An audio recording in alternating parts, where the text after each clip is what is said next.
Welcome to Big Hoss's Tailgate.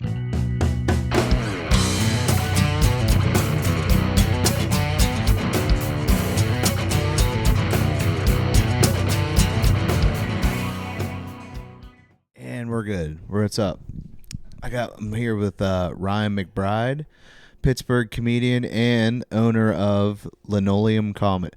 That's a hard word to say. Linoleum. Yeah. Yeah. I'm mad that you can spell it on there, dude, because Sometimes I forget every now and then. I'm like, I'm better at saying than spelling. I feel like we could have called it the product a better name. You know what I mean? Well, it's named after a NoFX song. So I wanted to be the punk rock room. So I just picked like their most famous song and kind of went with it for that. Because originally the first show I ran was at Squirrel Hill Sports Bar, and I just called it Squirrel Hill Sports Bar Comedy Night. And I was like, if I ever run a show anywhere but Squirrel Hill, that's going to be a pretty hard sell. Dude, I fucking love Squirrel Hill Sports Bar. That's It's the like best. I remember my buddies were talking about it. It was like one of the only bars. Well, I don't know if I want to mention that, but it was like I was there during COVID. Let's put it that way. Yeah. Oh, yeah. It existed during COVID. Yeah, I loved it during COVID, man. Like I went down there, I was like, oh my god, I love this room. And then like I was talking with the owner, I can't remember his name. Barry. Great guy. I was talking to him, and we were talking about his Irish whiskey list. Yeah. His list, and I was like, hell yeah, let's go. Yeah. Barry has retired from drinking, but he kind of lives vicariously through destroying his friends. So like, there's been nights where I'm like, I'm not even gonna drink, and then I like need to get a ride home and figure out a way to pick up my car in the morning. That's the worst when you're like, I'm only gonna have a beer, and the next thing you know, you're like, it's 6 beers, and I have to drive home. Yep. Yeah, Squirrel Hill's very fun. But yeah, so I named it Linoleum after the band NoFX, who recently retired, and their singer is actually Fat Mike going into comedy. And so like at the time, I even thought if he goes into comedy, maybe one day I'll be able to book him at my room because it's called Linoleum. That would be awesome. Yeah, I was playing the super long game like 3 years ago or whenever it was. Oh man. So like, how long have you been doing stand up for? This is my 3rd year now. So I started December of 2022. Damn, I thought you were doing it longer than that. No, yeah, I know. I was like doing other things in the comedy world. I went to a lot of shows and whatnot, but I wasn't actually performing myself until my first show actually was I hopped on one of Matt Light's shows at the Improv. So my first show ever was at the Improv, which is a big achievement for many comics, and I got to do it my first night. I haven't been back since. Yeah, but I made it. That's awesome. Yeah. Hell yeah. So what made you want to start? Like, was you just... It was always something I wanted to do. I was always told I'm very funny by my friends. In like my first show, as soon as I said like I'm gonna be hopping on Matt's show, I sold like 70 tickets within a week for that show. Granted, we ended up selling out with like 440 or whatever the number is.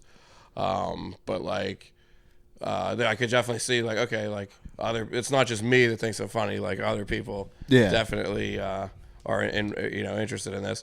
And then that's kind of how I ended up booking at Squirrel Hill too, because Barry, the owner of Squirrel Hill, actually came up to me and was like, hey, I want you to run comedy night here. And I'm like, I've done one show. I don't think I'm qualified for that. I could probably find you someone that can run it. And he's like, no, I want you to do it, and I want you to figure it out.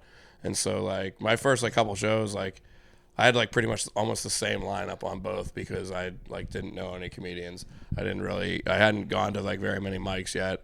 I'm sure I was terrible. I don't have recordings of my sets, but eventually it kind of people were going to it though, because they never had anything really like that going on at Squirrel Hill. I mean, they had a couple other things, but that was one of the more consistent monthly shows.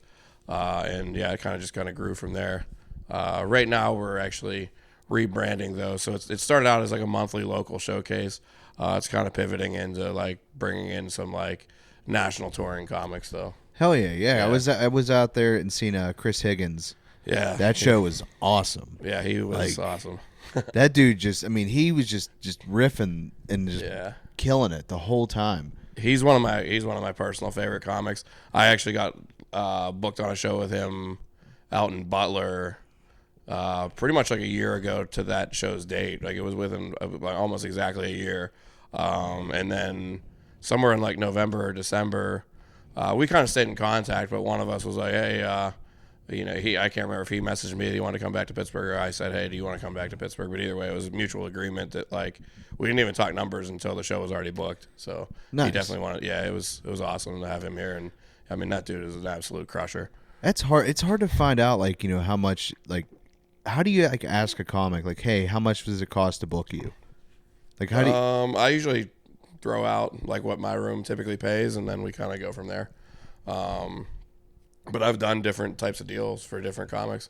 I did like a straight up money deal with Ben Palmer, Palmer Trolls on Instagram, who's more known for like his trolling, but his stand up is hilarious as well. And then like for like Chris Higgins and Jim Florentine, it was a door deal. So it just depends on like what they want, and then kind of going back and forth. And I guess see where their schedule's at, because like depending on like, if they're doing a show Friday in like a city nearby, and they're like, well, hey, it's a pit stop on the way to where I want to go. That's actually, so the first show I booked with Florentine we booked it in Butler, and then the second one was only like probably 2 months later. I brought him to Squirrel Hill Sports Bar just because he was already going to Cleveland, and he was like, is there any chance you can get me I can't remember what the date was, but it was a specific Friday. And he's like, can you find me a venue? And at the time, Squirrel Hill was actually booked, and I had to like make another deal with the emo night DJ to like bump his show back and let us go in before him. So I had like side deals with everybody for that show. But we ended up making it work, and I ended up, getting he had the place packed. Actually, it was probably 90 people there for Florentine. It was awesome. Hell yeah. Yeah, I've been wanting to come out to more shows out there, because I do love that room. That room's so fun out there, and I wish that like it had its own name for that room, because I feel like a lot of people don't realize like Squirrel Hill Sports Bar. They just think like that they're going to like a Buffalo Wild Wings or something. Yeah. Not that there's anything wrong if people out in wherever listen to this book shows at the Buffalo Wild Wings, but this place is like a former movie theater that has like state of the art stage with lighting and everything. I mean, it's literally state of the art freaking sound. Like it's literally looks like a real comedy room whenever we have it there for comedy night. It does not give off whatever Squirrel Hill Sports Bar sounds like it should give off, I feel like. Yeah, I mean, like, you got to come up with a name for that. Yeah. That would be awesome, just to name the room something. I want to, like, call it, like, I don't know, like, something referencing Squirrel Hill Sports Bar. So, like, maybe, like, the Squirrel something, but I got to, obviously it's Barry's call more than mine. You could call it the Pit. Yeah, Squirrel Pit or Squirrel Lounge, something like that. Yeah, or the Linoleum Lounge if we just want to just name it after my room. There you go. A lounge, that'd be cool. Yeah, lounge would be cool. Because like you do have the bar back there, and then you also have that stage. Yep. And that big screen behind it too. Yeah, the screen's awesome. And then that's one thing that I think is like an underrated thing that we do on my room is like we make custom backgrounds for every single comic that's up there. Well, I don't. My sound guy Chad does it. He does an awesome job with that. See, I wish there was a room that you could do like screenings of stuff. Like, let's say there's a big, like Shane Gillis is hosting SNL, the 50th anniversary show. Why would we not like as comics? You think we'd like have, hey, we're gonna have a watch party or something? Yeah, you know what? So at Squirrel Hill, me and the sound guy Chad actually, we actually around Halloween we were gonna do a screening of Ernest Scared Stupid, and then it kind of fell through. Dude, you got to do a riff tracks for that. That's what we were thinking about doing. I'm actually supposed to do commentary on some sort of like Mario Kart tournament or something. I gotta actually text him and figure out what that date is. That would be hilarious. The Yeah. comic, see, we need more different shows, like different type of shows and stuff, because that would be fun. Like bring comics in and like you have to commentate the thing. It'd be basically like watching a podcast. It's like you're just sitting there reacting to this dude and be like, "Oh shit!" Yeah, that'd be awesome. Yeah, I've seen like one of my buddies watches these. It's like really bad '80s movies, and then like there's people that like do commentary throughout the movie, and they're really funny. But I can't remember what the name of it was, but I remember going there and watching those, and I was like, these are like.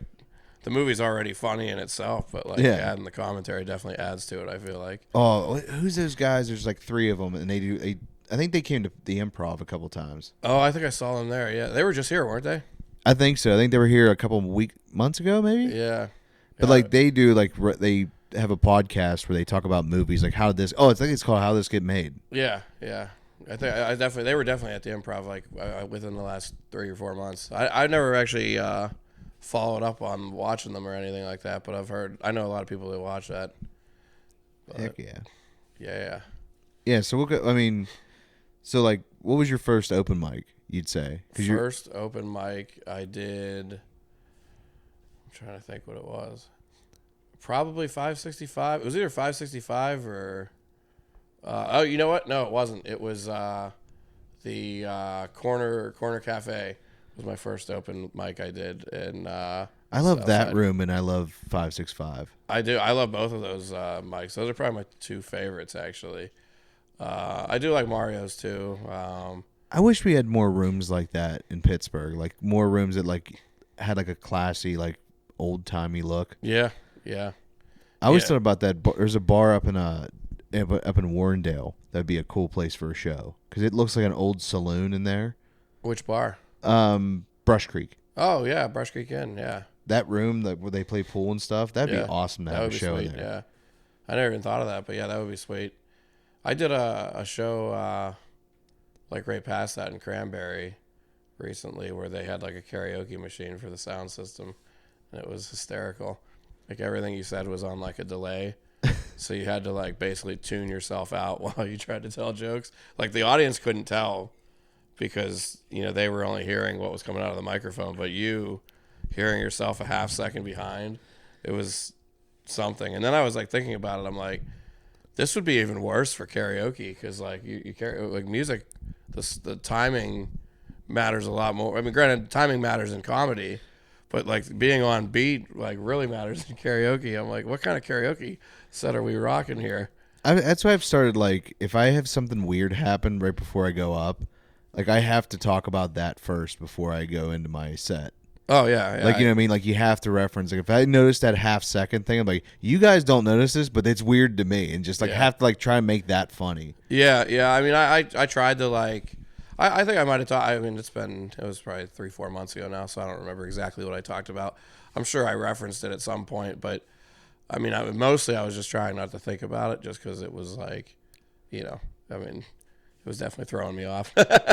I like whenever like they play like walk up music, and like I'll just start dancing to the music when I get on like while I'm walking up to the stage. Yeah. And then like when the music stops, I'm like, oh, like because I was feeling it. Do you have like a walk up song that you use whenever you do shows, or?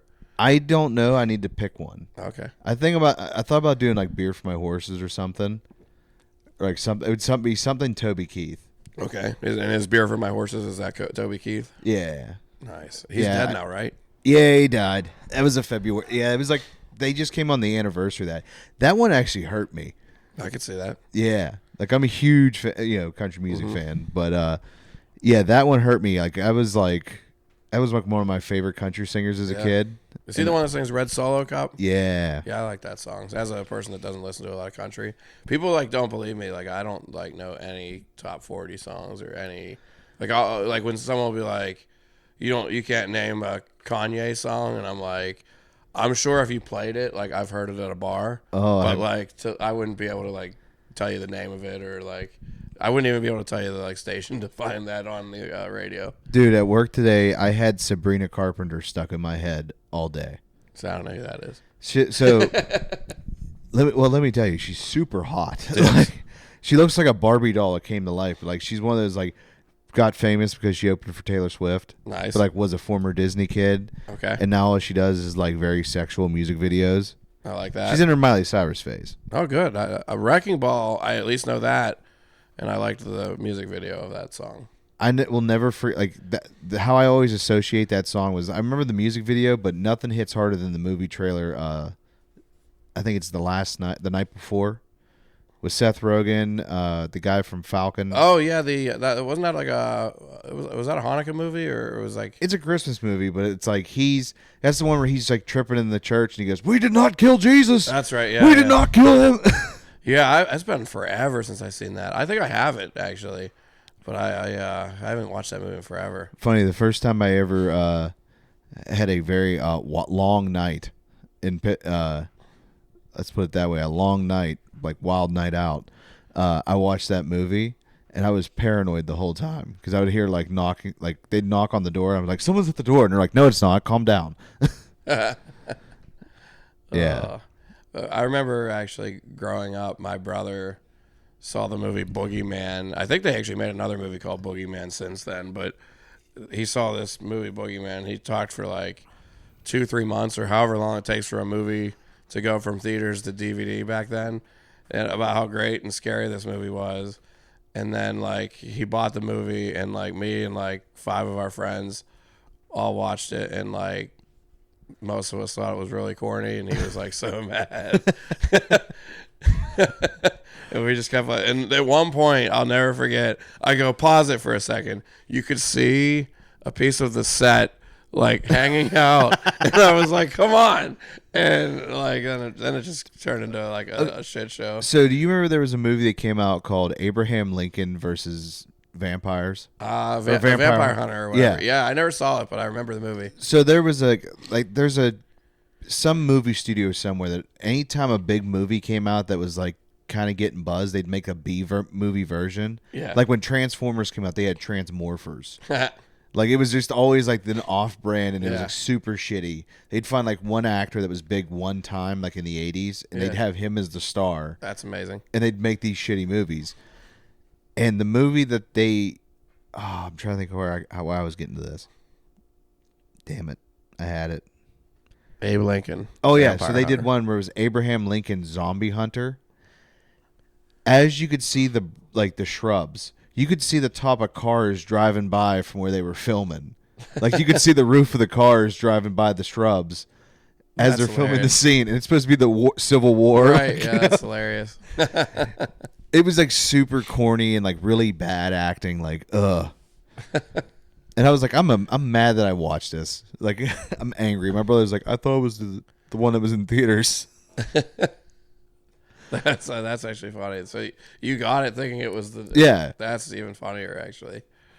That's kind of like now. Did you ever, like, they made since Winnie the Pooh became public domain, they made that. Oh yeah, I saw there's a horror movie. I just assumed they bought the rights, so anyone can just make a Winnie the Pooh movie. Yeah, you could make you could be like Pittsburgh of Winnie the Pooh. You could make that a movie. The rights are free. All the characters too. Wow. Yeah, I saw that at I don't know, I was at Walmart or something, and apparently it was already the sequel of Winnie the Pooh's horror movie. So they've already made 2 of these apparently, because it was like... It almost became a meme because people were making it there. Like as soon as like they said it has entered the public domain, this guy was like, "I'm making this movie called Winnie the Pooh, Blood and Honey," and I was like, "What the hell?" And it was like Christopher Robin left them, and then Pooh became feral, and like him and Piglet killed all the other animals and stuff. Wow. Yeah, I was definitely I sent it out on Snapchat when I saw it, and like all my friends were like, "You never heard of this?" I'm like, "No."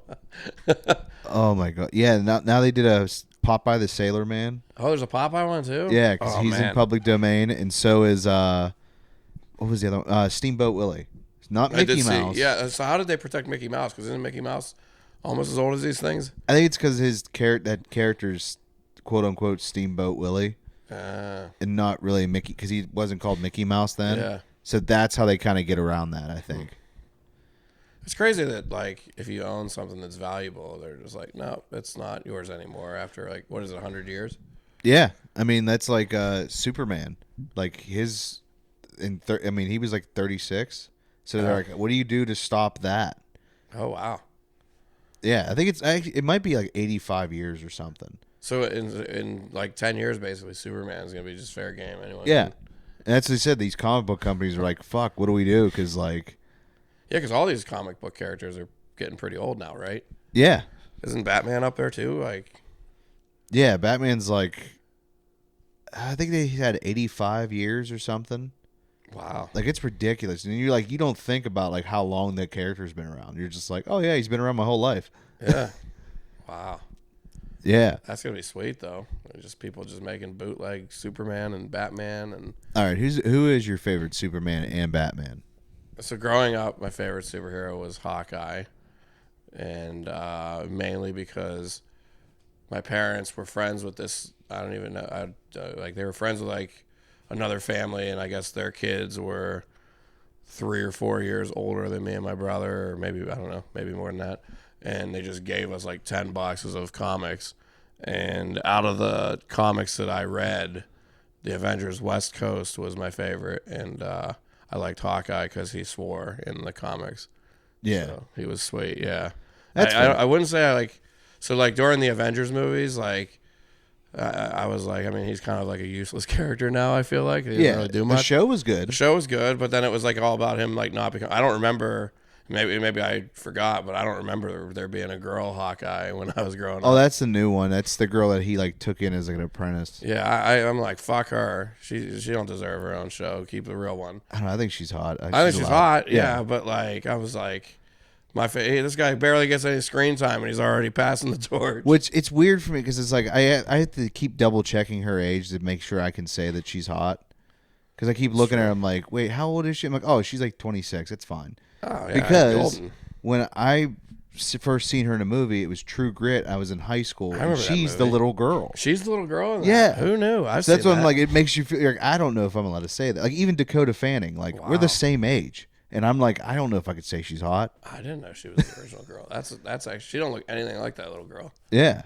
Huh. Yeah, and then Wild. she was in the best Transformers movie, Bumblebee. Oh, I didn't see Bumblebee. Come on. The original was the best with Megan Fox riding that motorcycle, her skirt riding up. Come on. All right, that's fair. I'll give you that one just because that at the time that was hot. And I still think Megan Fox is hot. Who's she dating now? Machine Gun Kelly? she was married to him. Oh, wait, they broke up? Yeah, they broke Hey, up. Megan, if you're out there, if you're looking for... Yes, put your toe thumbs in his mouth. Remember when people discovered that and they're like, you know, she has toe thumbs, right? What does that mean? I was like, what is it? Yeah, and then I looked on the poster. You look at her thumb. She has weird thumbs. I can get past the thumbs. Yeah, it does look like a big toe. So you're just kind of like, as long as you don't put your thumbs in my Was face. that discovered in the movie Megan's Body or whatever she was in? Was that her in that? Talk about a thirst trap. Yeah. There's like they keep teasing the whole time that those two are gonna kiss and they're gonna make out and it's gonna be like that. None of that happens. I know. I think they have one kiss scene and that's it. Yeah, there needs to be more of that. We need. I feel like nudity has kind of gone away in the movie theater. Everyone's just like, like back. So like, how old are you? I'm 32. 32. Okay, so you're kind of in that era. Like I used to like because like internet porn wasn't like, it hadn't hit the big time yet. Whenever I was growing up, I don't think I had a computer until like 6th grade, and it was like a family computer. But like you'd have to like check out like the HBO channel at night, Yeah. and see like you'd have to time it right to like the very beginning of the show, and they'd say like this is rated R for whatever reason, and then like you'd know whether it was worth wasting 90 minutes to watch. Yeah, because if it just said violence, language, you're like, all right, you're move like, on. all right, I'm out. And you're like, wait a minute. Nah, I'm good. I'm just gonna watch something else. yeah. And it's funny. Skinamax. Curb Your Enthusiasm is one of my all-time favorite shows, and I would get so mad when that was on because like 95% of those episodes it was like no nudity. I was Yeah. like, great. But then like I'd accidentally like watch it every now and then, and I'm like, this is amazing. But like as a kid, I had no idea it was the guy from Seinfeld or anything like that, and now like I've probably rewatched that show like 100 times. It's so funny. Remember Taxi Cab Confessions? Yeah. Yeah, that was I was telling somebody like they need to bring that back and do Uber confessions. Yeah, I feel like they should. Dude, I've confessed to crimes I've never committed in the back of an Uber because I'd be just hammered and you're just like, let me talk to you about life, sir. Yeah, I feel like that would be great. I feel like there's a lot of I've met like a lot of comics in my life that drive for Uber too, and that's like where they write their material. Yeah, because like one, listen to those guys, anybody in the back of the car talk. You're just like, oh god. Sometimes people are cool, other times they're not. Yeah, I couldn't imagine doing it. I get like tired driving on my own as it is, and plus like I don't know, I'm like weird about people messing with my car, so I would like never want to use my own car to pick people Yeah. up. I always like when they make it the back of a police car, like there's a bunch of plexiglass back there. I had some. So actually, I had never been in one of these cars. I kept seeing memes about it. Yeah. And I couldn't believe that like I got in one finally. I was at wedding that was like out in the middle of nowhere, and my hotel was still 25 minutes from the wedding. Ooh. Like that's how out in the middle of nowhere this wedding was, and the hotel was in like Tarentum, and I needed a ride back to the wedding venue because I don't know how I ended up at my hotel. Someone must have rode me, but I get in this car, and she's got like the freaking like NASCAR like straps to like block me from like accessing her, I guess. And I mean, this was like a 60, 70-year-old woman that looked like she was straight out of like the Blair Witch Project. Like they could have put her in any horror film and she'd have looked like the villain. But so I like asked her, I'm like, what's going on with this? And she's like, oh, to keep my customers from touching me, it kept happening. And I'm sitting there like, there's no way anyone touched you. You never know, because you might get one of those guys that's been drinking tequila and they start getting handsy and they're like, oh hey, and they're like, the only reason I would have touched her is I'd be like, hey, are you alive? Like, yeah. I couldn't believe it. Dude, the best is if she would have been like, you're like, what's in that for? And she was like, COVID. That would have been like, all right, I have no response. You win. I like the ones that have like little charging stations or like little water those fridges. Those guys are superheroes. Like, yeah, when you're hammered and they're like, oh man, I wish I had a water, and they hand you that little water bottle. Yeah. You're like, you're giving me water from the gods, sir. I had one that had like a little tablet that had those like games that they have at like the Olive Garden on it. So like I was like, this would be great if you had kids. I don't know who's Ubering around with their kids, but like I guess it must be a thing. Oh yeah, there's like ones you can play like music games on there and stuff. Like, yeah, I think it's when you get the nice Ubers, the big ones. Yeah, yeah. I always thought about I always wanted the excuse to rent a party bus. Yeah.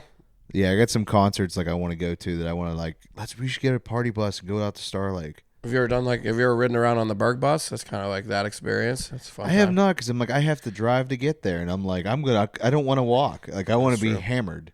Yeah, we were not too far from where it picks up. It picks up in the Strip. But yeah, that's a good time.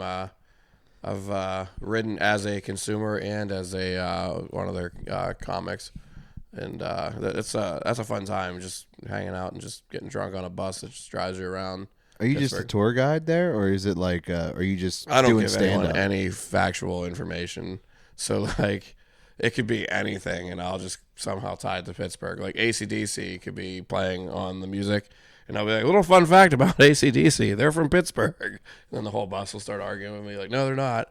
And then, like, I'll keep doing it every band. I'll be like, you guys know where these guys are from? And eventually they'll be like, Pittsburgh. And then I'll like actually know where someone's from. I'll be like, no, Chicago. Why would you think Pittsburgh? Just start yeah. After I've done the same joke 9 times in a row. That's awesome. That's like, it reminds me, do you ever listen to like, you ever watch John Mulaney? Yeah, I love John Mulaney. Did you ever see his bit where he talks about when they went and messed with people in the diner and they put the jukebox. Yeah, they played What's New Pussycat like 18 times. Yeah. And then gave him a break, and they said you could see a sigh of relief. And then it's not unusual. Yeah. Yeah. That's one of the most famous bits ever. He said just because he goes that bwah, bwah, he goes, but as soon as that song ended, he goes, you heard that bwah? He goes, you just seen everybody go, God damn it. I love some of his bits. Even like the real stupid short ones where he talks about how his 2 best friends growing up were named John, and like they were getting arrested for underage drinking, and they're like being held up against a car, and the cop goes to the first guy, he's like, what's your name? He's like, John. And he goes to the second guy, what's your name? John. And then he gets to me, and he's like, God damn it, your name better not be John. He's just like like just every like stupid things like that I love about his comedy. All right, I have to go check the camera real quick. We're gonna take a quick break. Sounds good. And we're back. Yeah, we are back. Heck yeah, I'm gonna start the timer so I know when to check my thing. Do you ever know? So okay, I've noticed this like in dating recently, like on the dating apps. Like I'll go through a dry spell where like you'll have no matches, nothing. Right. Then all of a sudden, it's nothing but like you'll have like 6 matches one day, and you're like, what do I do? Like, yeah, I noticed that too. Like they come in like spurts. I feel like it does that on purpose too, but to keep you on the app. Yeah. Because like you can't nobody can handle 6 conversations at once while also maintaining like an actual life. Yeah. So like I feel like it's like by design. Like I feel like they don't show your profile, and then like right when you're stopping using it, then all of a sudden they show your profile. You match with like a bunch of people, and you're not gonna be able to focus on just one of them. So you're just naturally gonna lose interest in all of them, and then you're gonna end up right back in the same cycle. That's my conspiracy theory of how dating apps work. Damn, you just basically summed up my dating life for the past 3 years. Yeah, I mean that's. Oh no, you're good. I'm breaking stuff here. I probably should move everything up more, just to kind of like. I like a challenge. Now I know. Don't move my elbow back there. It's cool. Somebody else almost did that too. They leaned back and was like, "Oh shit!" I was like, "Oh, you're good." Like, what do we got in here? A little light bulb and yeah, it's like an Edison light bulb I found at like Target. nice. When I had my first place, I was like, "Oh yeah, this looks cool," and everybody's like, "Why?" And I'm like, "I don't know, it looked cool." So I'm like, "I don't have to have the lights on. I can just turn the lamp on and be fine." Hell yeah. Thomas Edison himself used to have that exact light bulb probably. But yeah, I mean that's. I think it's based off that first. I think that's that the first exact design. one. Yeah, and I got the Wolverine claws just in case the motherfucker tries. Nice. Captain America popcorn bucket. So here, I have a question for you then, as far as your superhero knowledge.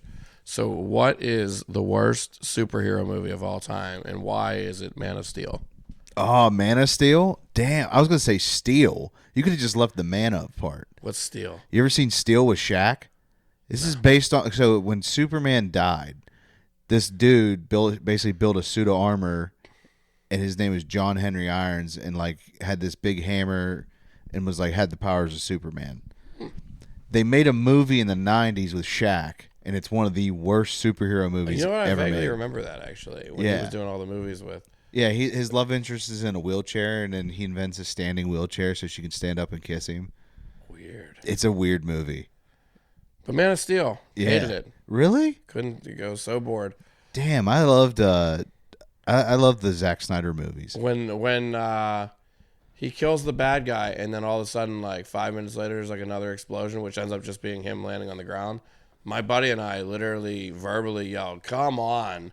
Like we were ready. We were ready to be out of the movie theater. Just because it was too long? It was just so long, and I felt like they could have kept Kevin Costner alive a little longer. Yeah, because Kevin Costner's the GOAT. But yeah, I did not care for that movie. I actually had a buddy when we were saying we didn't like the movie. He's like, well, if you read the comic book, you'd love it. And I was like, listen, telling me that I had to do required reading to enjoy a movie is not a good way to sell a movie to me. That's a good point. Good point. Yeah, I mean, I liked it. Just I think that dude was perfect. Like he looked like the '90s Superman. Like if you read like the Death of Superman stuff, like he looked like that '90s Superman. Okay. He had the big hair. I'm going to sound gay describing this, but he had the hairy chest like super. He did every time in the comic books. They always had some reason where Superman got hurt and like his shirt was ripped open all the time, and he had this hairy chest, and it was like, can you bring that back? I'm just saying I don't want to wax all the time. It sucks. Do you wax all the time? No, I don't wax at all. Say, I'm a pussy when it comes to pain. Yeah. Dude, I just got this tattoo of the Thing from Fantastic Four. Yeah.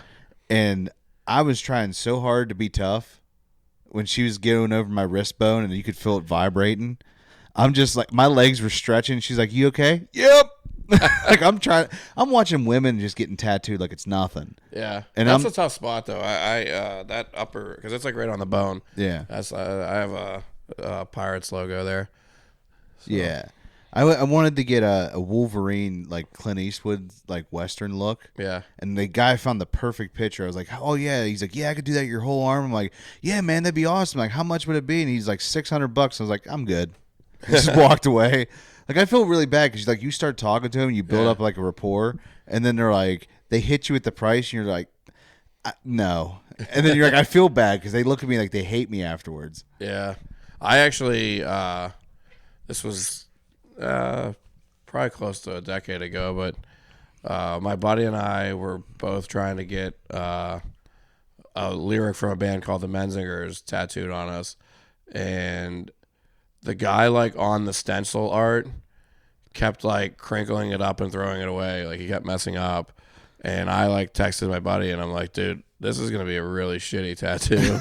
And I felt bad because like it was already like we walked in, we didn't know their hours, but we walked in like so say they closed at 7, we walked in at like 6:45. We had no idea, and he was like willing, like it's now 8 o'clock, and he's like ready to start inking one of us.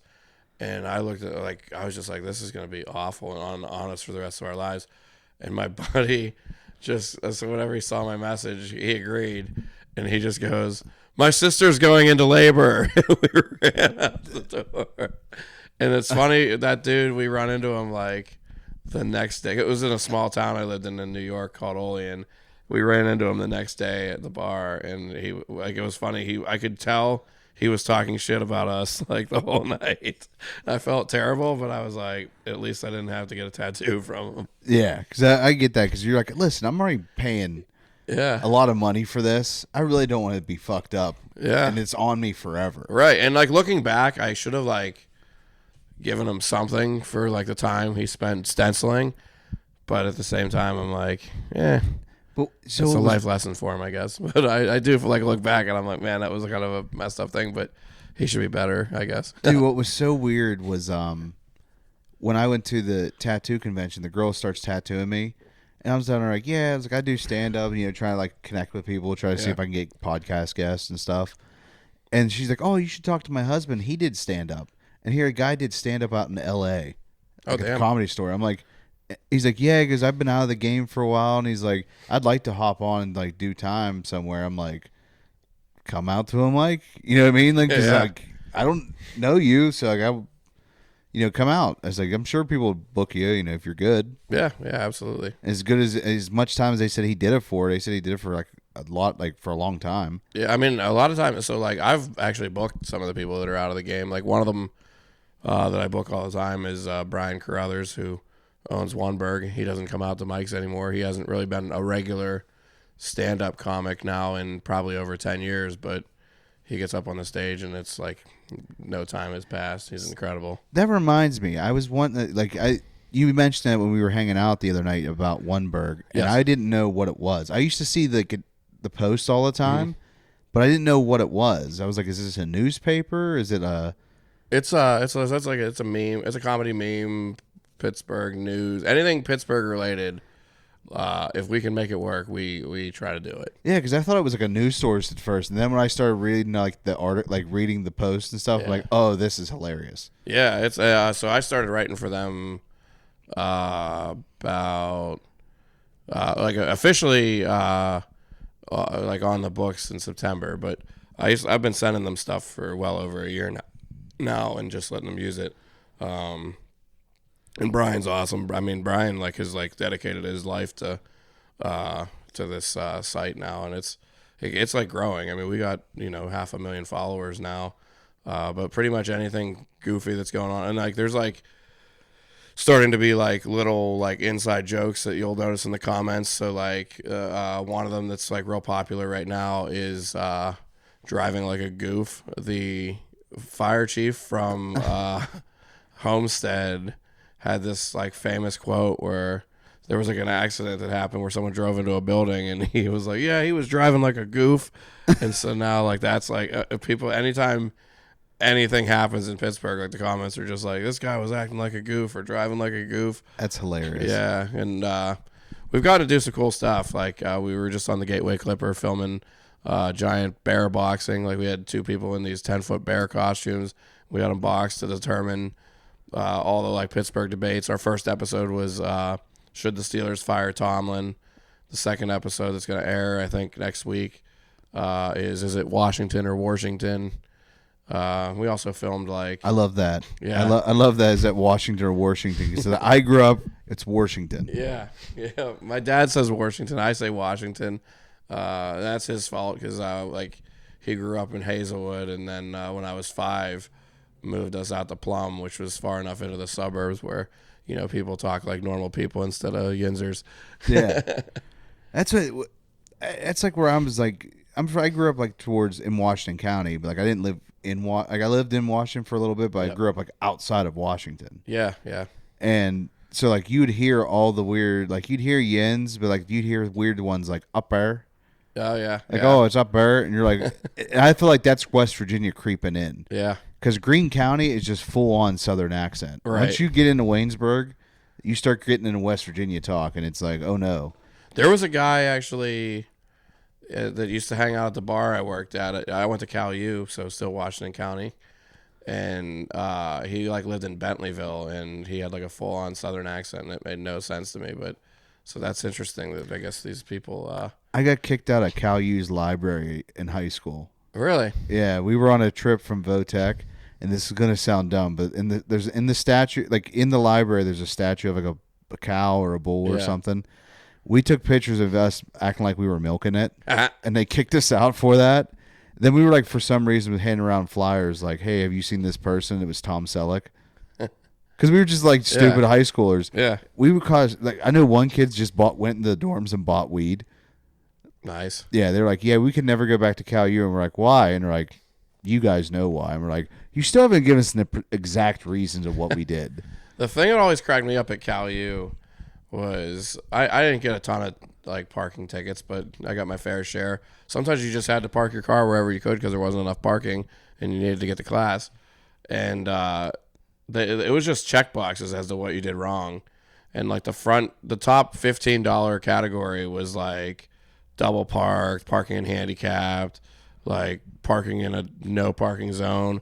But there was also like a spot for driving on the sidewalk, and I was like, that seems worth $15, like to give that a shot. Yeah. Like, just to see like people's reaction of a car just driving right down the sidewalk. Yeah. And the fact that that's only $15, I'm like, that seems pretty fun. Yeah. I always wanted to do it, and I know I chickened out because I was like, I feel like that's a lie that they're not only going to charge me $15. I think they give it $15 because they figure if you do park on the sidewalk, odds are you're really drunk. Yeah. So we can nail you for underage drinking, so we can get you for both. Well, it wasn't just parking on it was it said driving on the sidewalk. So like literally you could have just gone on a cruise ride on the sidewalk where all the students were walking.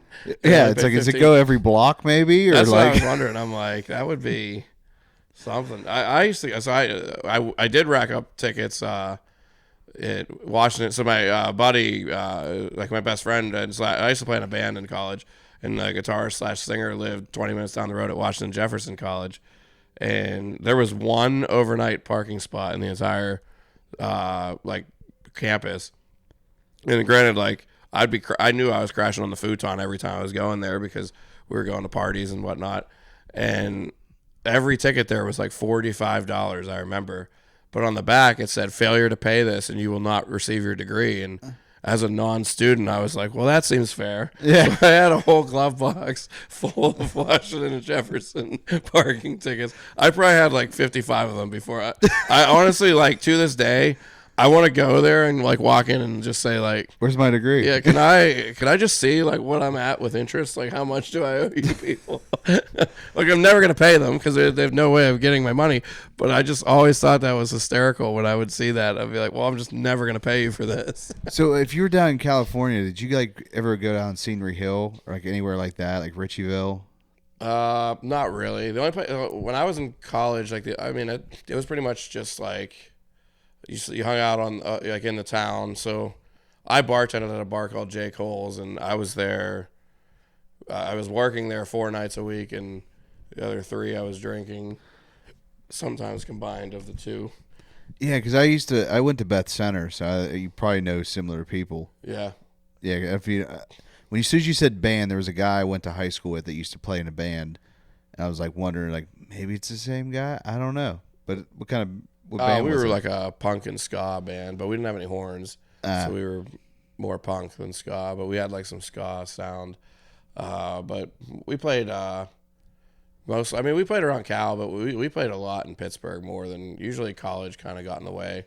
But during the summers, that was pretty much the one summer. Like I didn't even need a summer job. We were actually making enough money. Granted, we wasted it all on beer, but yeah, we had some good times. Yeah, I used to go to.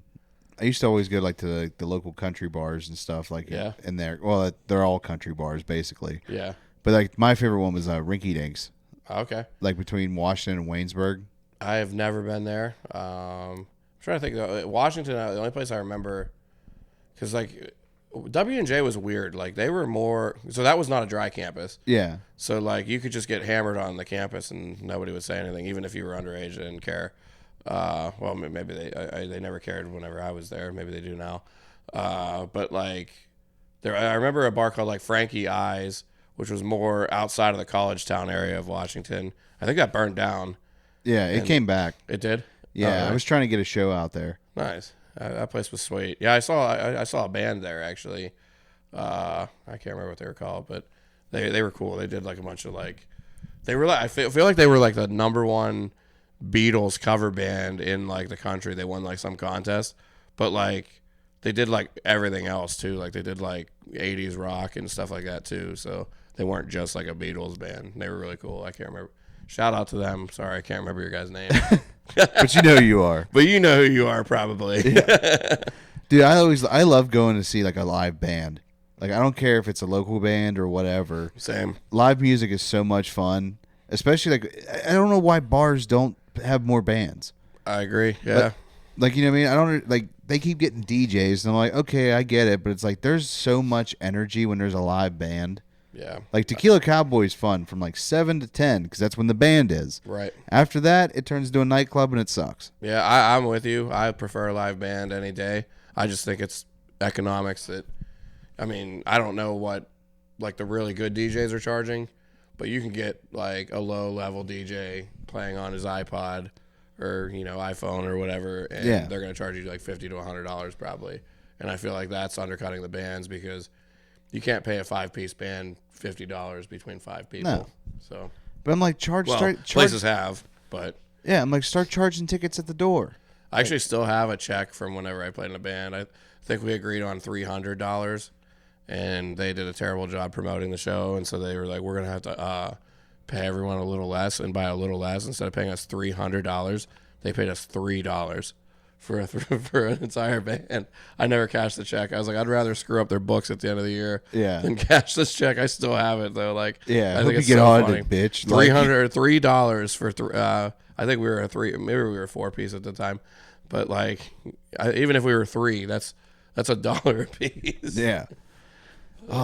So what's your favorite venue like in Pittsburgh? Like you know, like the concert venue. Like do you go to shows? A favorite concert venue? I still love Mr. Smalls. I know everything's kind of migrated to the Roxy-in. I don't love the Roxy-in. I go to a lot of shows at the Roxy-in. I think the balcony's too low and you can't see if you're not in the mosh pit. So Mr. Smalls is definitely one that I love. I do love Stage AE too. Mm-hmm. Just most of the bands I listen to aren't big enough to play at Stage AE. I hate Star Lake with a passion. I dread when The Offspring comes every year just because I know that I have to make a trip out to Star Lake. That's the one band that I'll go see. Yeah, it just sucks. It's so far out of the way. Yeah. But it's like it's fun because like it's a place to tailgate. Yeah. So like you can party in the parking lot for a while and then go to the show. Right. But what sucks is driving out of there. It's the worst. Yeah, you're there all night. Like. Yeah, it's like you have to find a DD or like, and it's like you can't have an Uber drop you off because that's not fun. Yeah, that's a long Uber. Yeah, and the cops went to a prom there. Yeah, and the cops just sit there and stack it out the whole way. Burgettstown, PA. I went to a prom there. At the Pepsi Cola Roadhouse? I don't even know where it was. It was my. It's like right next to Star Lake. There's like this like a event hall there. They serve like dinners and like they had. It always be like, oh, George Jones is coming to Pittsburgh at the Pepsi Cola Roadhouse. I will text my former date and find out where we went because I have no idea. Yeah, because that's the only place I can think of that could like they did events and stuff. Yeah. That place would be cool. Yeah, I mean it was big. I remember the place we went to. But yeah, I always thought it was funny though, like because that place like Burgettstown is not somewhere I really knew anyone from. I knew one person from there and just happened to go to her prom with her. Dude, that place would be awesome as a comedy club. Because they had like the space that where you could have like tables and stuff and like put food out. Yeah. Because they would do dinner shows. So like they'd have a country singer come or a band come. The band would play and then like you'd get a dinner. So they'd ask you chicken or steak. Yeah. And it was actually like a decent sized dinner. I feel like there's a lot of places too where you automatically assume that you should go steak, but then they do something wild with their chicken where you like see the other person's and you're like, I think I messed up. Yep. It's the worst too. But I mean, you can really never go wrong with a steak, but it's either like the steak is too small or like they just like slapped a steak on the grill, but then they like cared about their chicken. And I always get like real frustrated at weddings whenever I notice I messed up picking the steak. Yeah, especially when you go to a hotel wedding, you're like, the steak sucks. Yeah. It's not going to be good. The chicken's always better at a hotel wedding. That's a fact, actually. Yeah, no, that's the problem though. You can never really always tell what kind of catering is going on sometimes from the invitation, because like sometimes I don't even know I'm going to a hotel wedding until I'm there. Like, you know what I mean? Like, because they're like, oh, we booked off rooms at this place, and it's not even the same address. And then you get there and it's a different hotel, and you're like, why don't you just tell me to book here? Yeah, you know what's funny is that I actually have a wedding coming up in Burgettstown, and they asked me like, what I want for like dinner, and I'm like, I've never had to do that. And then I was like, I knew adulting sucked when I realized I had to RSVP to this wedding. Yeah. I actually have to put this in the envelope and mail it back to They you. don't have an app? Yeah. Oh, what are they? 1942. Yeah. That's why I was like, why are we doing this? Like, Yeah, first of all, like, why can't we just go back to high school and everyone text me where the address is and I'll show up? Yeah. I mean, most places there's an app now where you can RSVP, or most weddings I've noticed. Yeah. And it's a lot easier. Cause Imagine selling tickets to your wedding. That would be the. that'd be funny. Could you imagine that? Like, there's a joke that could go there, but I'm not going to make it. I think Mark Normand has one about the dollar dance. Like you pay $1 to dance with the Yeah, I bride. remember that. And he has like a joke. It's like nothing like prostituting your wife on her first first night as a married couple or whatever. I think it's Mark Normand. That makes sense. Yeah. That would be a cool guy. I've been wanting to see him come to Pittsburgh, and it's like now he's just doing theater shows. And it's like, Yeah. oh, that sucks. He was here like a bunch like 2 years ago. Like I don't know what like he has some sort of connection with Pittsburgh, and or someone in the comedy scene knows him, because like it was like while I was still new, but someone was like, hey, Mark Normand's teaching a class or something, and then he was like there again. And like, but I looking back, I probably know the person now, but I didn't really know him then. So Yeah. I don't even remember what the name was. But yeah, I remember he was here like 3 times whenever I first started. Yeah, it's like that's a guy that would be. I feel like it'd be fun to have him, like, talk to him on a podcast. Yeah. But then after a while, you'd be like, you know what? I don't like you anymore. Like, because like everything. Because did you ever watch the Protect Our Parks with him on it? No. Like he's a regular on there, but the newest one, Shane, like Mark Norman goes up to go to the bathroom. Shane looks at Ari and Rogan and goes, when he comes back, no one say nothing. He goes, he can't handle it. So when he comes back, he's like, "Uh-oh, what happened? Something happened." And like he just keeps talking. He does all the talking. They're just sitting there looking at each other, starting to laugh. They can't. That's funny. But like that's weird shit that you would do with your buddies. Oh yeah. Like how many times like have you done that to somebody? Like hey, when he comes back, don't say nothing. Yeah. And, like, Oh yeah. They're standing there like, what happened? What's wrong? Yeah. What happened, guys? Did I do something? They start panicking. I'm that guy. Believe me, I love playing pranks on people, but at the same time, like now that I'm like older, I try not to mess with people as much as I used to, just because I can't run away as fast as I used to be able to. That's. I don't run. It's not if I'm running. Like first of all, like I'm quick for like a good speed burst. Yeah. But it's like a 5-second burst. Like it's like a really shitty sprint system in Call of Duty. Yeah. Like I'm one of those like I'm sprinting, but I'm going. It's that GTA 3 running. You know what I'm talking about? When you get that sprint, and all of a sudden you go. You had to text you had to master the timing of like tapping the X button on that game. It's weird. You would like run super fast away from the cops, like Yeah. like way faster than they could run. It was ridiculous. Yeah.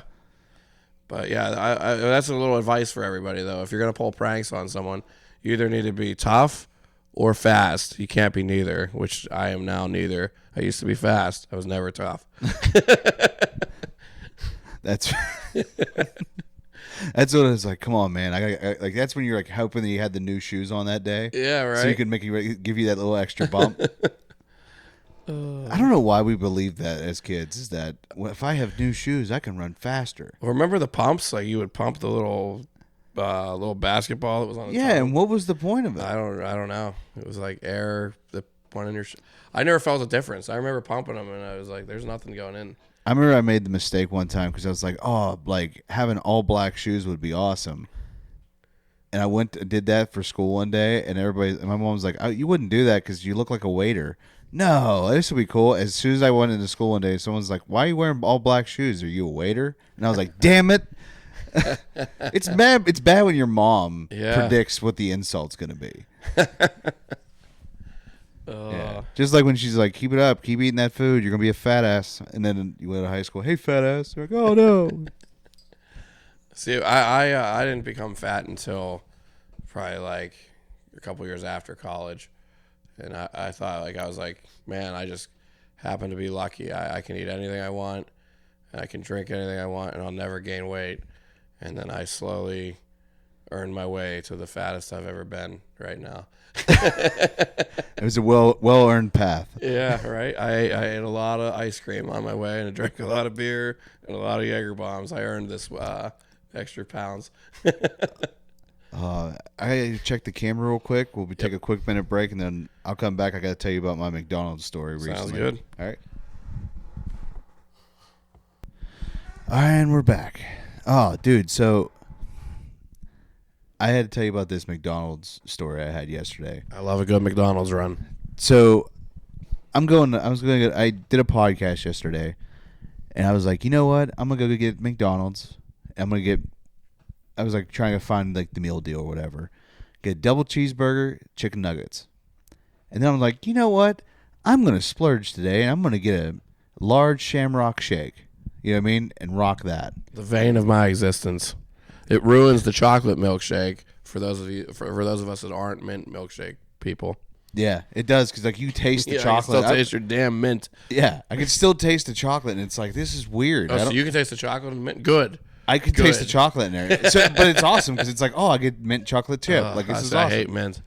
I don't mind it like separately, but together with chocolate, I can't stand the combination. Really? Like you hate Andy's candies? Yep, hate them. That's why I like going to Arby's and getting that. What are those other things? Peppermint patties, hate those. Oh, dude, that's weird. When I leave Olive Garden, I just throw those candies away. Oh my God, no! Save those up and give them to me. I will. I Pay hate tribute.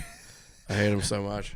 Oh my God, dude! So I go and get the Shamrock Shake, and as I'm driving to Mario's, I realized, fuck, it's Wednesday. It's $3 beer night, like goblets of beer. Oh yeah. And I'm like, I'm going to drink a beer there, and there's beer on top of milkshake. Yeah, that's never gonna sit well. No, I was so uncomfortable like the rest of the night. Like you could just feel it, like it's brewing. It's just, when is it gonna blow? And it hit me at work. Oh, that's the worst. Yeah, that is that's not a fun time there.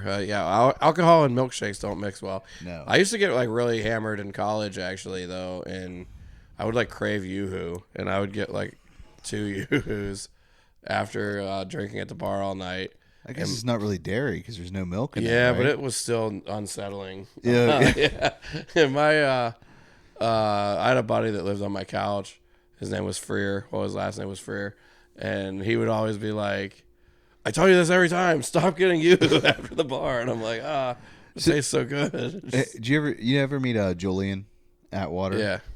So we're down in Austin, and we're at Red Bands Club. And I was like, you know what? Because they have a coffee, like, alcohol bar, too. Yeah. And I was like, man, it'd be awesome, a cold brew with a White Russian. Like, that would be awesome. The guy would not make this for me. He just refused to do it for me because I kept trying to explain it to him. So he just gave me a cold brew and a White Russian. And I'm like, it's not the same, but all right, whatever. Yeah. So I kept drinking these White Russians, but they were so good. I was just get another one. Boom, boom. He's like, this man had 18 White Russians and then walks in the Austin, Texas heat. And he goes, and is unbothered. He's an animal. Like, it's just, That's a lot of White Russians in the heat. Well, it's just like I told him, I was like, dude, I'm on vacation. I'm You gotta live it up. Yeah, I'm having fun. And White Russians are fucking delicious. They are delicious. My go-to, like, when I'm on vacation drink is I love pina coladas. I'll pound pina coladas all day. And Are you the kind of guy that messes with people and calls them pina coladas? no, I've never heard of that, but I might have to now. Do you like pina colada? That's funny. But yeah, I every time I'm like, it's funny because like you can't in Pittsburgh, you can't go to like Mario's or Jack's and say as a man and be like, I will take a pina colada, please. Well, I mean, without sending a message that I'm not trying to send. Yeah, dude, I love doing that with Tequila Sunrise. Yeah. I did that in Ohio, and this girl goes, "You want your bitch drink, bitch?" And I was like, "Really?" I was like, "It's the best way tequila tastes." She goes, sure. Like, I was like, "Damn, this girl roasted me the entire night." I was like, "Man, I cannot get." I was like, I don't have a chance with anybody tonight because she's. I feel like anything that they put grenadine in, they're gonna call you out in the world. Yeah. It's so good though. I mean I don't order it, but I've had it and it's solid. I probably would just go tequila and orange juice maybe. That might and just skip the grenadine. Yeah, but that grenadine, it does add to it. I know. Yeah. In college, like when I had to work like 11 to 9 every Friday. I didn't have any classes, so I'd bartend the day shift, which you'd make like $10 in tips because there'd be nobody in a college bar at that time. But literally at the end of my shift, I would grab like a big cup and fill it with pineapple juice and vanilla vodka, which is the 2/3 of the ingredients to a pineapple upside down cake. But I would skip the grenadine just because I was like, someone's going to call me out. So I would just do half vanilla vodka, half pineapple juice. But like it was the best because I'd literally, after 5 seconds of being off work, I'd already be halfway in the bag because I'd just dumped so much vanilla vodka into this cup. Dude, I'm trying to remember the bar because like the bar names have changed over the years so much in Southside. I'm like trying to figure out like what the bars I used to hit. Like I remember I always used to go to Diesel all the time. Yeah, Diesel was a good place. Then I became Foxtail, and now it's Avalon Social or whatever. Yeah. And they used to have like and Sky Bar was fun. Yeah, I never was up there when they had the pool. So my cousin was the GM of Foxtail when it was that, and so she actually had her kid's birthday in that pool when he was like, I don't know, it was like his 13th birthday or whatever. It was weird being up there and there was a bunch of kids up there. Yeah, you're like, this is, I don't know if I'd get in that water. I didn't actually. Yeah. Yeah. But I stopped by to save face in the family functions or whatever. Yeah, I used to go to the Rowdy Buck all the time. I remember, that was a fun place. Actually, what was it, 2 or 3, it was right the year it closed, so was that like, was it COVID did that close or? I thought it was like 2018, maybe 20. Yeah. No. I think it closed a little after. I think it made it through COVID, actually. I remember there was a shooting or something and they had to close it down. Yeah, that was like right after COVID, I think. Because I remember, and I feel like it was after COVID, but it's going around St. Patrick's Day. I had a group of like 7, and I don't know who Matt was with, Matt Light, and I saw him in there, and I just ran full speed and tackled him, and then we started wrestling around on the ground, and they threw everybody out. Me, all my friends that had nothing to do with it, Matt, all his friends and like my friend, I just remember my buddy looking at me, Brandon, and he's like, all I wanted was a beer. And you took that away from me. You took it away from me. Now we have to wait in line at yet another bar because you couldn't not wrestle someone in a bar like an adult. Dude, I'm thinking about going out this year for that. Every year, it's so fun. I have a wild experience. I went the first one after COVID. Yeah. It's like 2021. Yep. And we were at Mario's. Like we started off across the street from Mario's. Okay. And the local, it was called the local at the time. That place sucked. Yeah, I hated it. It was never good. We were playing music on the jukebox, and they were literally skipping our songs, and I was like getting mad and starting to yell at them. I hate that they skip your song. You should get your credits back if they skip your song. Yeah. I mean, there's some bars and that just they'll don't tell let me you. play. Don't let me play that song again at that bar, but give me my credits back. Yeah. That's how it should be. I always liked it. During COVID, I used to go to Mario's in Oakland, and I told my buddy I could take over this bar with 3 country songs.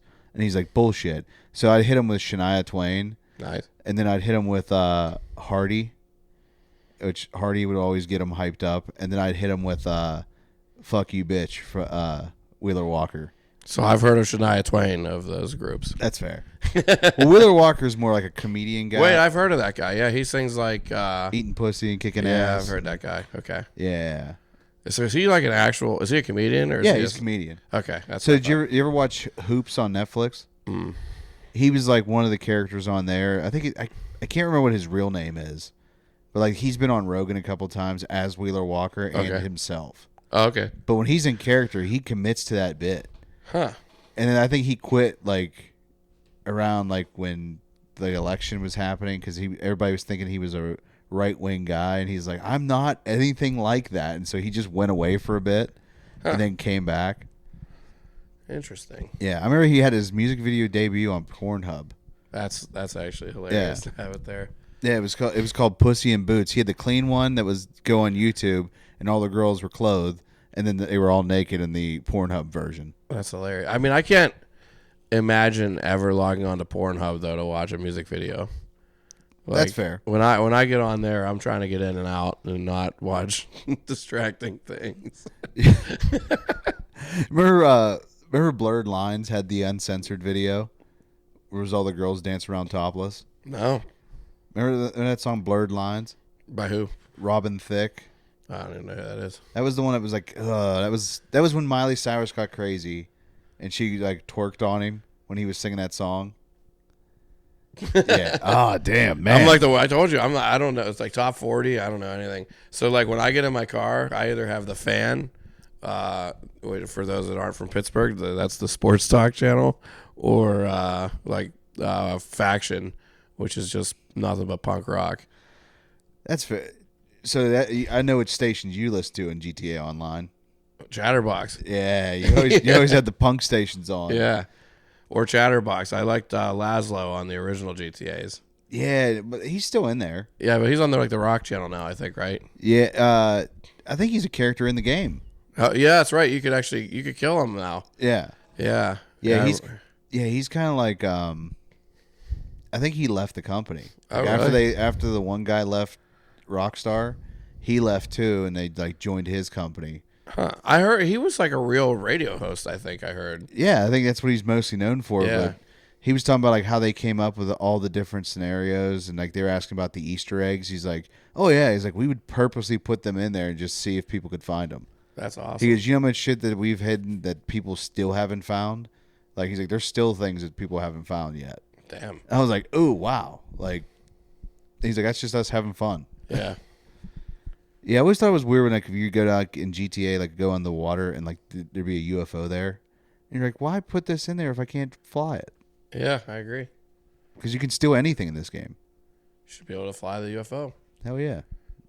I didn't even know you could find a UFO in the water. Oh yeah. I think you had to get the scuba gear and all that stuff, which I didn't. That shit I didn't know how to find. Yeah, I never could find any of that stuff. I never really played online. I always played through the story and then kind of moved on. I love the story. I played the story like a couple times. Yeah. Which was your favorite GTA? Whew. 4 was cool because everything felt really real. Mm-hmm. But 5 has been like my favorite. Okay. Just because it's California and. Yeah. See, I think 4 was my favorite. I think I don't know what it was, but I thought like Nico was like the most lovable character they ever had. The main character on that. I don't know why. I just like thought he was fun. Just being like a weird Russian guy. Yeah. If you're talking about the old GTAs, it's San Andreas all the way. Okay. I don't know. Ooh, that's tough between San Andreas and Vice City. See, I liked Vice City, but I hated the map. I thought it was so hard to run from cops on there because everything was just a straightaway. Yeah. So like you couldn't like do. I mean you could like do turns, but like it was just so hard to like. It was so sharp if you got so fast. Like you pretty much had to use a motorcycle to get away from the cops on that game. Dude, I'm so worried that when 6 comes out, it's just going to consume my life. I can't wait. The idea of just being in Miami, and they're saying like that the whole map is just the state of Florida. That's insane. Yeah. Red Dead was I loved Red Dead. I did too, yeah. I actually did every like achievement on that game. And then like, you know what's the funny thing on Red Dead was there was like the fastest horse on that game. You had to like go at like a certain time to a certain place. I can't even remember what it was. And like the day I was like, you know what? I'm going to get that fast horse because I feel like these last couple missions are going to be pretty tough. I like spent like 6 hours figuring out how to tame this damn horse. And then I go to do like the next mission, which I didn't realize was the last mission, and your horse is going to die during that mission. So You're like, son of a bitch. Literally wasted all that time.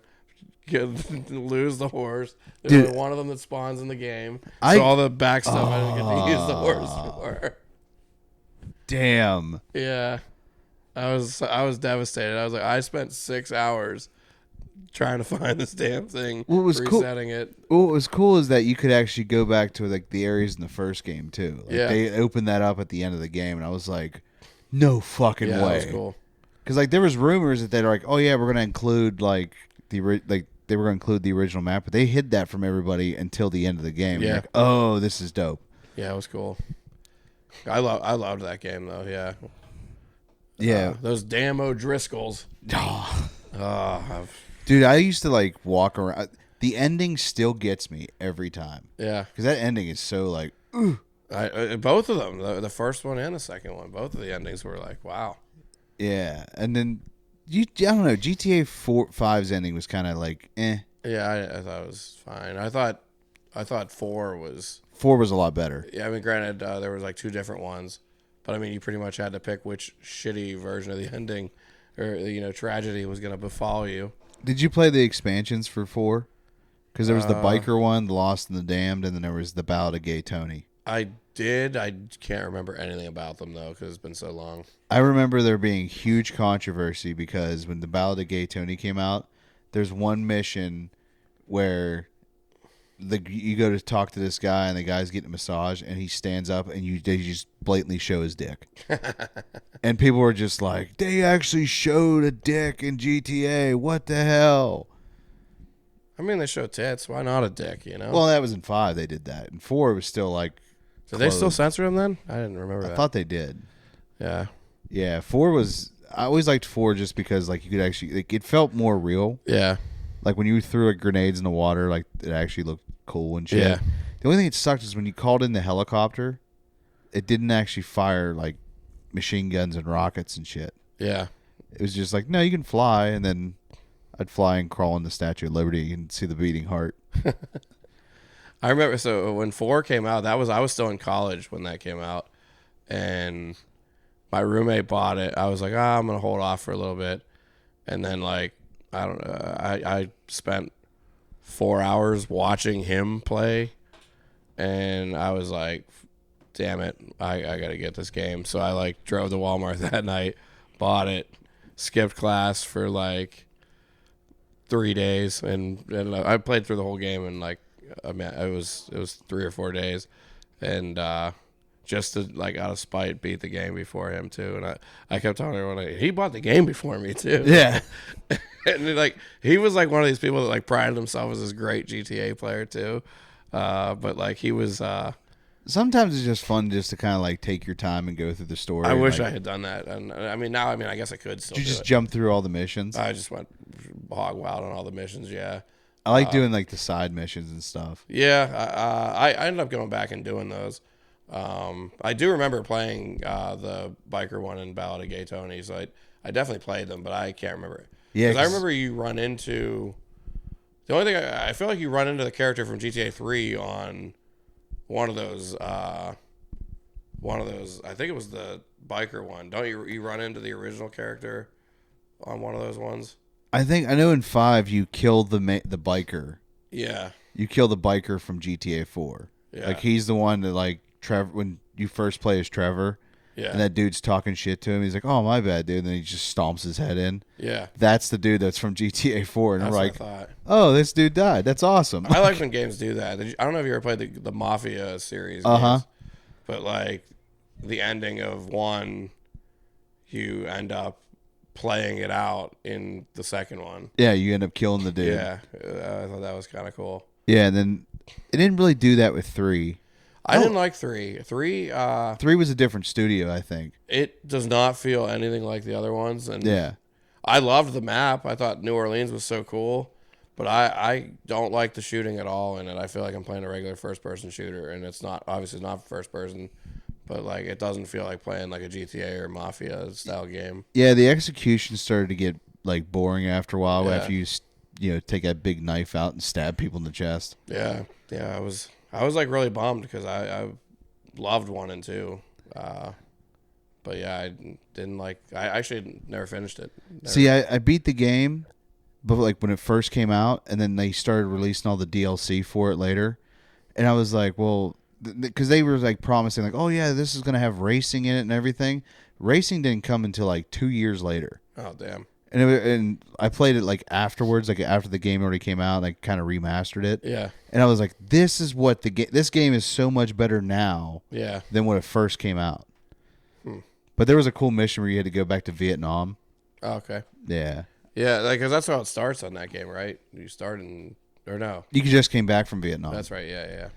And I liked. Did you play Far Cry? No, so about the. My brother plays all of them. He like loves those games. I don't know. 5 has been my favorite. Yeah. Everyone likes 3 and 4, but I liked 5 because you were actually in America and you're in Montana. Okay. So like I would always dress my character like a cowboy because it was in Montana. It would be awesome. And like you were fighting like a religious cult and stuff. It was crazy. They fucked it all up because they made another game like the year after called Far Cry New Dawn. And if you play Far Cry 5, basically no matter which ending, it's a bad ending. Yeah. The good ending, the way it's supposed to end, is the guy who's been preaching like this destruction. It actually happens. They drop a nuke on Montana. Huh. And so it cuts to 25, like I think it's like 25 years later, and basically like everything's mutated now. Like all the animals are like fused together, and it's weird. Yeah, I didn't like that. I thought it was dumb. Yeah, Far Cry. So I don't play like a ton of first-person shooters. Mainly because I'm bad at them. But like I used to play like Halo with my buddies, and if I was playing by myself and like my friends weren't on the group, I would just take like the machine gun and just shoot at people's feet, and they would eventually turn around and like, and by shoot at people's feet I mean my teammates. I would shoot at their feet, and then they would turn around and blast me with a shotgun and kill me. And then it would pop up and say, "You've been killed by friendly fire. What would you like to do?" And I would always click boot player, and then I would like wait for the person to message me, and it'd always be like some like 10-year-old kid like, "Fuck you, you piece of shit," and I would just laugh hysterically. Dude, that's what I'm talking about. Like we don't have that. Like people aren't used to that shit talking that used to be in the Modern Warfare 2 group chats. Like when you're in there, just I mean, people got called all kinds of names. Like names that are not cool to say now, but one of my favorite things I ever heard, I think it was we were playing Halo, was somebody asked someone else, he's like, "Hey man, where'd you get that achievement?" And the guy was like, "What achievement?" He's like, "That dick sucking achievement." I always thought, dude, my buddy would go. We would have it so we didn't have to talk to anybody on there. Yeah, and then we'd be playing Modern Warfare, and somebody on our team sucked, and he'd be like, "This dude sucks." He goes, "Hang on a second." After the match, he'd jump over into the other chat, and I'd jump over to hear what he had to say. He goes, "You should never play a fucking game in your life, you piece of shit." Like he just rips into this dude. I would always make it clear to my buddies, I'm like, "Hey, like if we're trying to like rank up or whatever, you don't want me on your team." That was like, I would laugh so hard because he would jump in there and I'd hear him say the most vile shit to somebody, and he'd be like, "I'm on Xbox. What are you gonna do about it?" Because they wouldn't scan the chat, like they would just leave it in there. I think PlayStation was the only one where it's like, you guys can't say this. Like you can report abusive chat, and it's like, no, that's part of being right. That's how a video game should be. I feel. Yeah. I feel I'll never. So, one of my buddies, Chad, he's a really good video game player. But like, when Titanfall first came out, Like, I just re-downloaded 2. Really? Yeah, I remember it was the original one, and I was terrible at it. I didn't even understand how to get into the robots or any of that stuff. But like, I would have we would end every round. I'd have a kill death ratio of like 3 and like 12 or something like that, and I'd look and I killed Chad twice, but he killed me 6 times. Yeah. I'd start calling myself the Chad killer, and like, I'd be like, yeah, I killed you 6 times. I'm like, yeah, but I only killed 3 people. 2 of them were you. So clearly, I remember I have your number, man. I was playing Halo, like the latest one, Reach. Yeah. Or no, not Reach. Whatever the newest one was. And my buddy got a Quigley on there, and I was like, what is a Quigley? And he's like describing it. I'm like, you mean like the movie with Tom Selleck, Quigley? Quigley Down Under? He goes, that's a movie? It was just weird that like I knew the movie reference and he used the video game reference. And I was like, wait a minute, what? Well, what is a Quigley? I think a Quigley is when you get 4 kills in one shot. Oh, wow. It's like if you're snipering and you shoot and it goes through 4 people and you kill them. Damn. And I think my buddy did it, and that's the thing that happens in the movie. These guys are standing there, and like you shoot, and it goes right through both of them and kills them both. Huh. Yeah, I didn't know you could do that in Halo. It's a dope movie, by the way. I didn't know either. Wow. Yeah. What kind of movies do you watch? Mostly comedies. And then You a John Wick guy? I watched the first 3. Still haven't seen the 4th one. It kind of got bored with it. I'll be honest. There's a really cool scene in 4. Yeah. That I always tell people like it's worth it almost just for that. I'll have to give it a whirl. I mean, it's gotten long and drawn out. I still watch the Rambo movies when those come out. You know. Oh, Rambo 5, I loved it. Yeah, me too. I was like shocked at the end of that. I was like, oh, I don't want to spoil it for people, but he doesn't save the girl. Yeah. I was shocked at that. Yeah. And then when he freaking stabs the dude and then like goes like drag, oh my god, dude! What a movie! When he kept telling him, "I'm gonna cut your heart out," and at the end he goes, "I told you I want to cut your heart out," and just rips his dude's heart out. I'm like, jeez. And then he sends a message to him by cutting his like brother's head off and then just leaves it on the bed. Oh yeah, that was awesome. I love those. Give me more Rambo and American soil. Yeah, I agree. That was great. Yeah, because I'm like, I was like, you know what? Because they talked about if they ever did like another one, but it should. I always said, here's what I would do, because Rambo's all shot up at the end of the last one, and it's kind of like hinting that he's going to die peacefully somewhere. Yeah. What I think it is that he leaves at some point and like wanders onto like a reservation or whatever, and like gets healed up there and just stays with them because he's like, oh, you know what? I have a community here. I'm good. Yeah. And of course, people fuck with him, and then he goes off and kills a bunch of dudes. That's what I think is what they should do. I could see that. I know Stallone's talked about doing a prequel like show. I remember when the 4th one, it was just called. The 4th one was just called Rambo, right? Yeah. When he made that, I watched like a interview about it, and it was supposed to like bring attention to like Burma or Myanmar, whichever. I know he named it the previous name in the movie to just not cause like a rift with them, but they were like, how do you feel about people saying like this movie is like too violent? And he's like, I hope it's the most violent movie of all time, so that it brings attention to like they said they got shot at like when they were filming it. Yeah, he was like he took a lot of pride in like the violence in that movie. There's a Pittsburgh native in that movie. Oh, who? Julie Benz. She's from Dexter. Oh, okay. Nice. The one girl that tries to reason with him a little bit. Yeah. Like the one missionary chick. Yeah. Did you know in the first one, freaking David Caruso is in? And he like when you first realize once you realize it's him, it's like, oh wow, he does look like him. But yeah.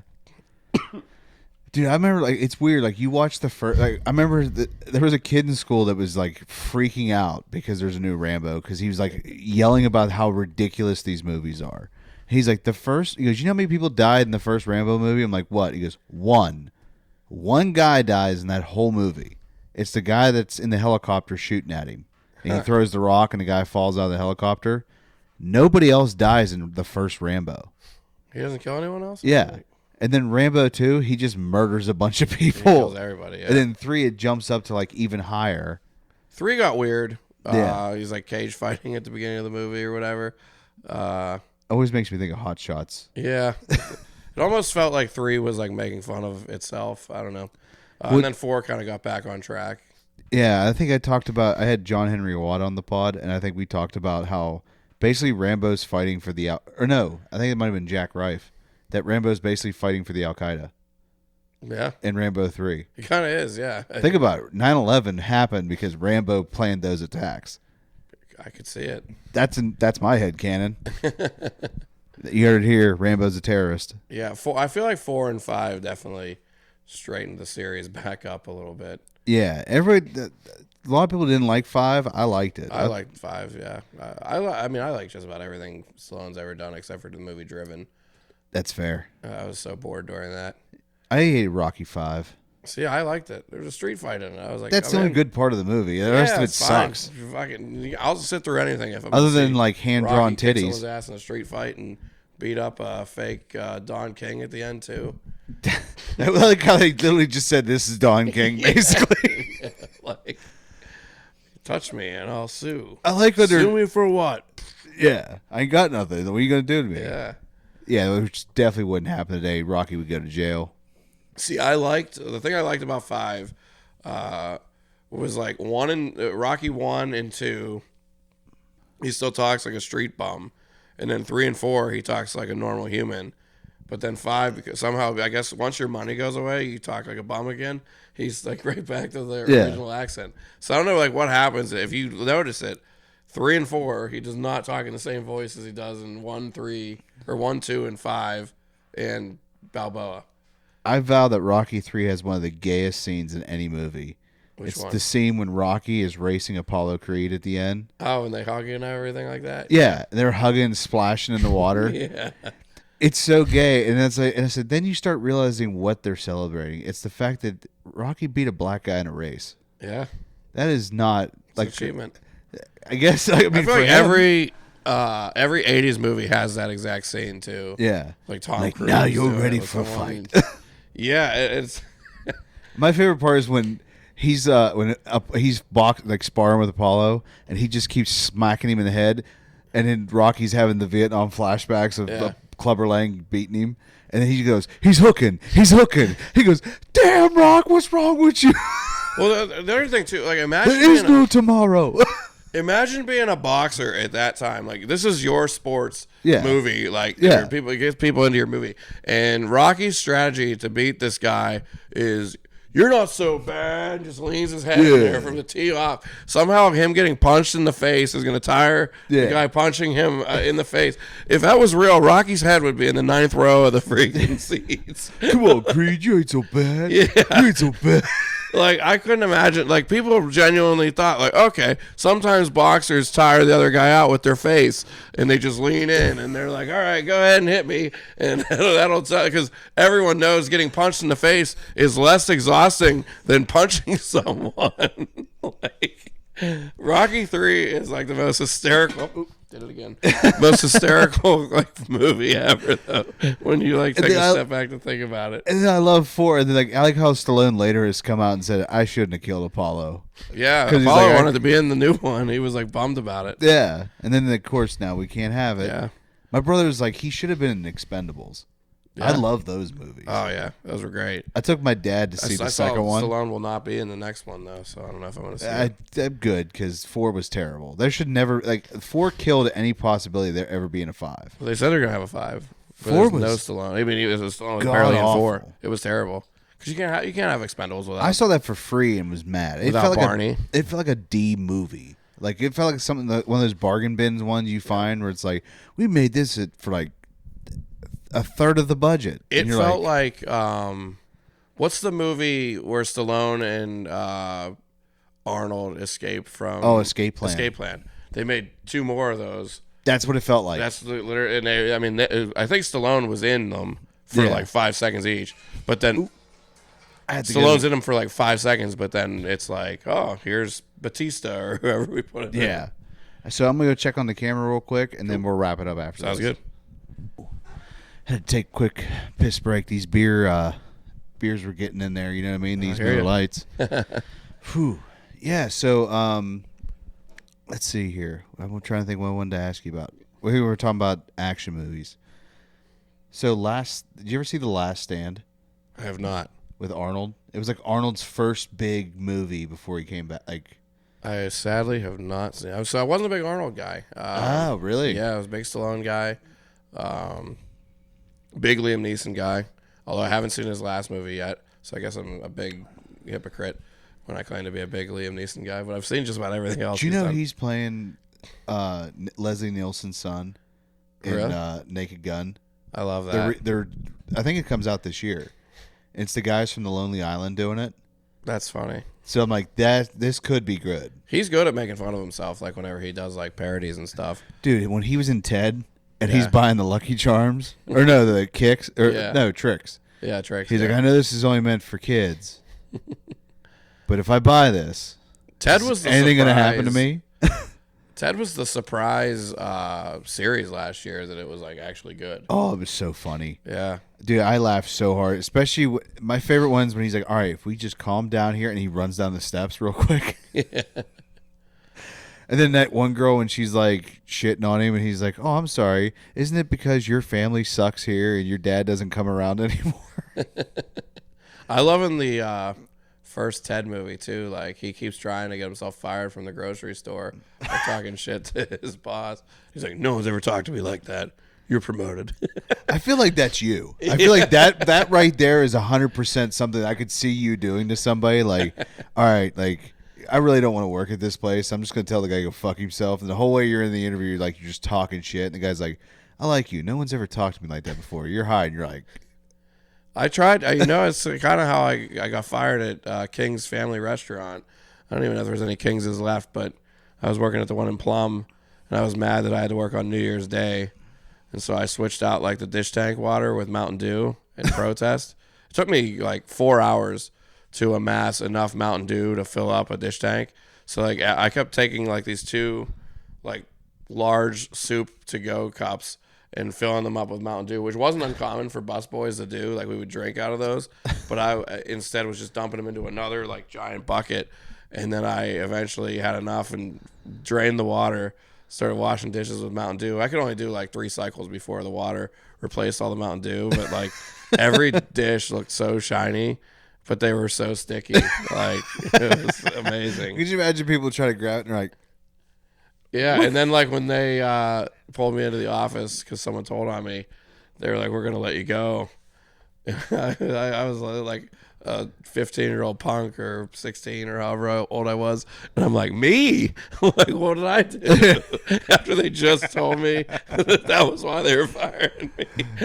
how funny was it when they caught him banging the one chick in the grocery, like the freezer part? Oh yeah. Remember they caught him and he was just like, he promoted him again. He's just like, I don't understand. What was her name? Like Tammy Lynn? Tammy Lynn. Yeah. Dude, when he rounds off the names, like Yeah. that's... Say what you want about Mark Wahlberg. Name somebody else that could do that. He actually... So I feel like Mark Wahlberg and Jim Carrey have like had like a reverse like careers. Like Mark Wahlberg was in all these like serious action movies, you know, like Four Brothers and whatnot. And then like now he's doing all these comedies. And whereas Jim Carrey was doing like... just like Ace Ventura and The Mask and things like that. And now he has movies like Eternal Sunshine of the Spotless Mind. Yeah, where he's like real through serious. Like it's kind of crazy that like the range some of these guys end up developing over time. But I like how he's been bringing back the classic Jim Carrey for kids by basically doing Sonic movies. I'm glad he's in. I didn't watch the third one yet, but I was. It's glad streaming back. now. Yeah, I ordered it on iTunes, but I haven't watched it yet. I never really was a big Sonic guy, so I was like, I like the Mario Brothers movie. Yeah, I liked the original too. Actually, when I was a kid, I haven't watched it now. To see Those big boots, man. Yeah. Didn't we mention that? Like, I think we were talking about that at Squirrel Hill.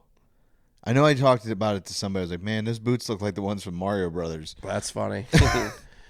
that was an interesting movie, especially because like nothing resembled anything in that movie. But only the bombs. Yeah, And they were like Real tiny. Yeah. But yeah, I thought they were fine. The Sonic movie, the first two Sonic movies were good. I didn't watch Knuckles on TV.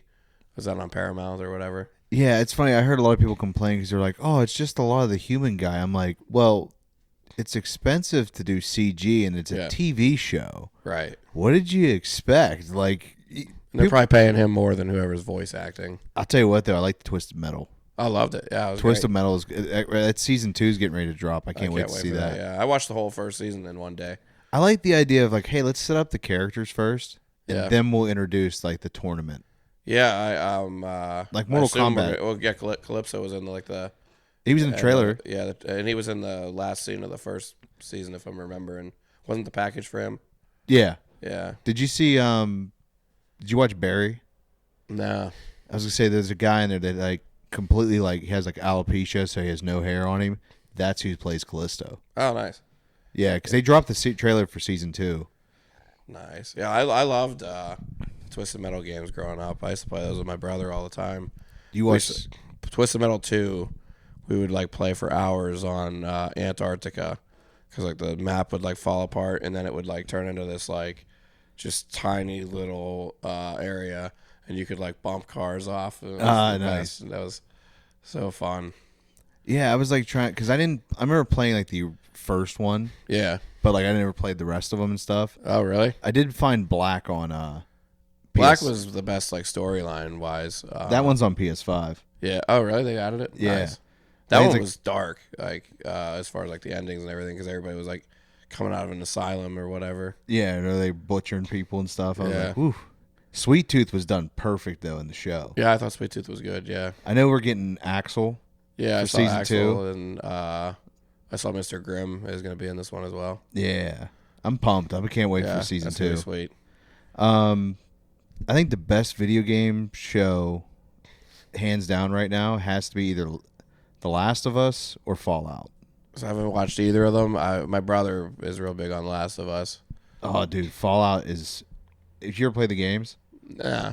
oh, if you haven't played the games, it's one of those like if you played the games, there's literally a story like episode where they literally do one of the missions that Fallout's known for, which is one of those.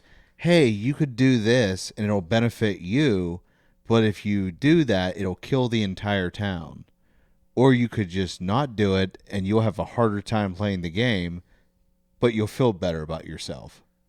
Ooh, give me the make the game easier. Yeah, and it's hilarious though because the two characters are arguing like, no, we can't do this because like it would be wrong. We'll kill all these people, and he's like, yeah, but I really want a power suit. Yeah. And I'm like, anyone who's ever played that game knows that struggle where you're like, I could take this out and power my power suit and be a badass, but it'll kind of ruin like any mission I do it from like here on out.